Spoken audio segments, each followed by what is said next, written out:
দিনের আলোতে এক উপজাতির রমণী গৃহবধূকে ধর্ষণ করার চেষ্টা।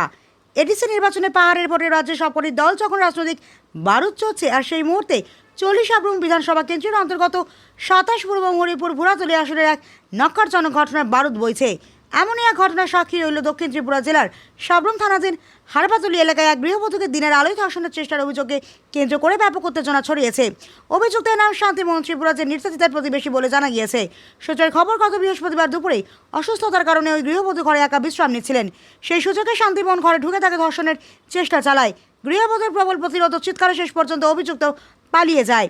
প্রাথমিকভাবে লোকলজ্জার ভয়ে চুপ থাকলেও আজ সাহস সঞ্চয় করে পরিবারের সহায়তায় সাবরুম থানায় লিখিত অভিযোগ দায়ের করেন ওই নারী। পুলিশ ঘটনার তদন্ত শুরু করলেও শান্তিমোহন বর্তমানে পলাতক। ঘরের ভেতরে এমন নক্কারজনক ঘটনায় স্থানীয় বাসিন্দাদের মধ্যে তীব্র ক্ষোভের সৃষ্টি হয়েছে।